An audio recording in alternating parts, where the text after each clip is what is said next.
Hello बच्चों, हमारे पास एक क्वेश्चन दिया गया है। चलो एक बार इस क्वेश्चन को हम रीड करते हैं।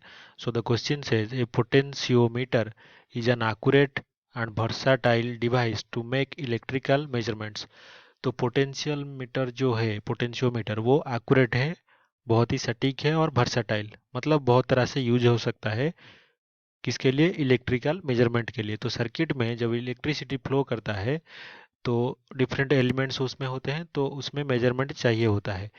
तो इलेक्ट्रिकल मेजरमेंट ऑफ ईएमएफ हम जब करते हैं, यानी कि इलेक्ट्रोमोटिव फोर्स, तो जो मैक्सिमम मैक्सिमम पॉसिबल जो पोटेंशियल है, जबकि उस सर्किट में कोई करंट फ्लो नहीं करता है, उसको ईएमएफ बोलते हैं।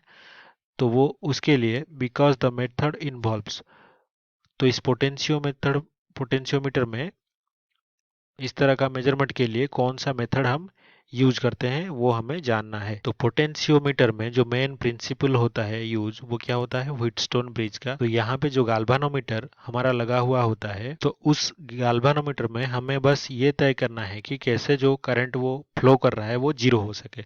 तो पूरे के पूरे पोटेंशियोमीटर में जो भी हम सर्किट बनाते हैं, उसका यही मकसद होता है कि गाल्वानोमीटर में कोई करंट फ्लो ना करे। तो गाल्वानोमीटर में करंट कोई ना फ्लो करे, ये क्यों जरूरी है?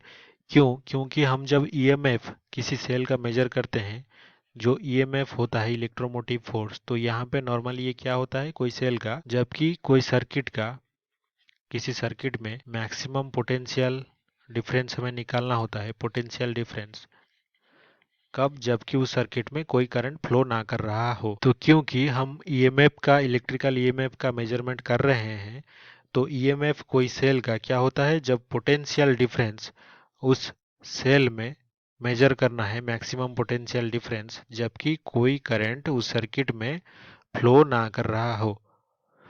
तो वो कब पॉसिबल है? जबकि गाल्वानोमीटर में, हमारे गाल्वानोमीटर में जब कोई डिफ्लेक्शन शो ना कर रहा हो, यानी कि नो करंट फ्लो कर रहा हो, तब जाके हमें क्या होगा?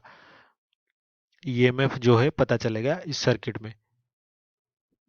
तो ये जो कंडीशन हमारा सी है ऑप्शन का, a condition of no current flow through the galvanometer, यही ऑप्शन इसका सही आंसर होगा।